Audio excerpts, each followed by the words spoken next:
सारदा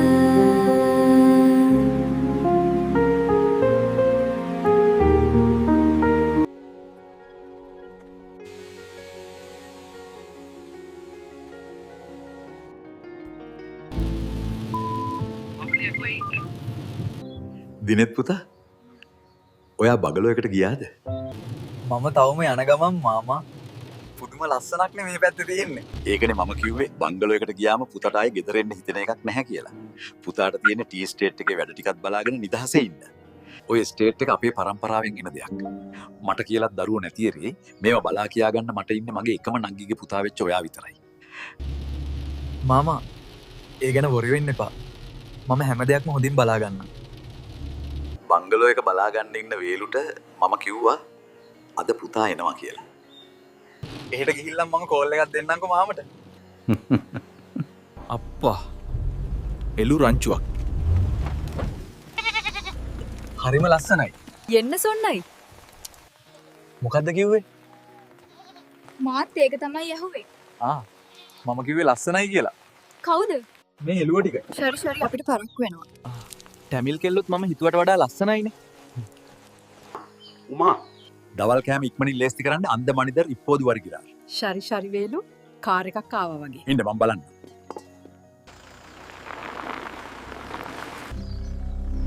මාත්‍ය බංගලව හොයාගන්න අපහසුුන් නෑනේ. මාමා කියපු පාර මතක තියාගෙන ආවා වේලු. ඉතින් පාර වැරදුනේ නෑ. යමු මාත්‍ය ඇතුළට. මම කාර් එකේ තියෙන බෑග් ටික ගේන්නම. උමා මහත්තයා ආවකට. මාත්‍යා මහන්සි ඇති නේද? ඉන්න මම ඉක්මනින් කැම ලේස්ති කරන්නම්. කලබලයක් නෑ උමා. හෙමින් කැම ලේස්ති කරන්න. මට බඩගිනි නෑ. සීකලත් ඇතිනේ. ඉන්න මම මහත්තයට කොෆි එකක් හදන් එන්නම්. ඒක නම් හොඳ අදහසක්. වේලුටයි උමාටයි හොඳට සිංහල පුළුවන් නේද? ඔව් මාත්‍යා. මේ බංගලාව සිංහල මාත්‍යෙක්ගෙන. ඉතින් අපි මාත් එක්ක කතා කරලා තමයි සිංහල පුරුදු වුණා. ඒක නම් හොඳයි වේලු. මොකද මට දෙමළ වචනයක්වත් බැහැ. කාලයක් යද්දි මාත්‍යයටත් දෙමළ පුළුවන් වෙයි. හරියට අපි සිංහල පුරුදු වුණා වගේ. මාත්‍යා වාඩි වෙලා ඉන්න මම කොෆි අරන් ගෙන්නම්. වේලුයි උමයි විතරද මෙහෙ ඉන්නේ? අපේ ගෙදර තියෙන වත්තේ. මම නම් ඉතින් බංගලාව බලාගෙන මෙහෙට වෙලා ඉන්නවා. මට දරුවෝ දෙන්නෙක් ඉන්නවනේ මාත්‍යෝ. ඉතින් උමා දරුවෝ එක්ක ගෙදර ඉන්නේ. හැබැයි ඉතින් දැන් මාත්‍යා බංගලාවේ ඉන්න නිසා උමාටත් හැමදාම බංගලාවේ වැඩට එන්න වෙයි. මේ පැත්ත පුදුම ලස්සනක් නේ තියෙන්නේ. වෙලාවකට මග හිතනවා වේලු මම මේ ඉන්නේ ලංකාවේද කියලා. මාත්‍යා දැන් ටිකක් විවේක ගන්නකො.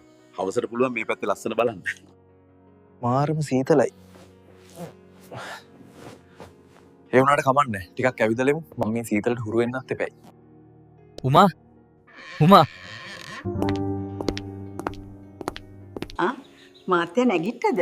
ඔව් උමා සීතලට හොදටම නිින්ද ගියා. මම මේ පොඩ්ඩක් එළිය ඇවිදින්න යන්න කියලා. කෝ වේලු? ඉන්න මාත්‍යා මම වේලුට කතා කරන්නම්. අපි මේ මාත්‍යාගේ රෑ කේම හදන ගමන්. කමන්නේ උමා. මම තනියම ගිහින් එන්න. අනේ මාත්‍යා ඔහොම ඉන්න. යන තැනක් වේලුට කියලා යන එක තමයි හොඳ. බලන්න වේලු මාත්‍යා තනියම යන්න හදනවා. අනේ මාත්‍යා කොහොම ඉන්න මාත් එන්නම්. ලොකු මාත්‍යා මට කිව්වේ මාත්‍යව හොඳින් බලා ගන්න කියලා. අයියෝ වේලු. ඒ ගැන බය වෙන්න එපා. මම වැඩි දුරක් යන්නේ නැහැ. ඉක්මනට එන්න. මීදුම වැඩි වුණොත් මාත්‍යට පාර හොයාගන්න බැරි වෙයි. මට පාර මතකයි වේලු. මම මෙහා ඉන්නවනම් මේ ගමට හුරු වෙන්නත් එපැයි. එහෙනම් මාත්‍යා පරිස්සමෙන් ගිහින් එන්න. ඇයි වේලු මාත්‍යා තනියම යව්වේ? මට නම් බයයි. බය වෙන්න එපා උමා. මාත්‍යා ඇවිදලා කොහොමත් මාත්‍යට තියෙන වත්තේ ඇවිදලා වැඩ බලන්නනේ. දිව්‍ය ලෝකේවත් නැති ලස්සනක් නේ තියෙන්නේ. මේ වගේ පරිසරයක ජීවත් වෙන්න තියනවා කියන්නෙම ලොකු වාසනාවක්. මාමා කිව්ව කතාව ඇත්ත. මේ මිනිස්සු දුප්පත් වුණත් හරි සන්තෝෂෙන් ජීවත් වෙනවා. දකින්නත් ආසයි. මේ අර ගොපලු කෙල්ල නේද? ගොපලු කෙල්ල. අමුෂ කවුද මට එම කියන්න? අර උදේ මට හමු වුණේ එළුව රංචුවක් එක්ක ඔයා නේද? ඒකද මට ගොපලු කෙල්ල කිව්වේ. මම හිතුවා ඔයා ෆාම් එකක්වත් කරනවද කියලා. එළුව ටික මගේ අන්නගේ ෆාම් එකේ තමයි. හැබැයි ඒ මගේ යාළුවෝ. ගැලපෙනවා. මේ මාව තරහ ගස්සන්න නැතුව යන්න මෙතනින්. හරි. ඔච්චර තරහ ගන්න නැතුව මට මේක කියන්නකෝ. මේ කිට්ටුවක කොෆි එකක් බොන්න තැනක් තියෙනවද? තියෙනවා. මේ කන්ද මුදුනේම තියෙනවා.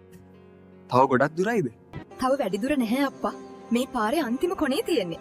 කන්ද උඩට මීදුම වැටෙන්න කලින් ගියොත් කොෆි බොන්න පුළුවන් වෙයි. thank you. එහෙනම් මම යනවා. පව් අප්පා.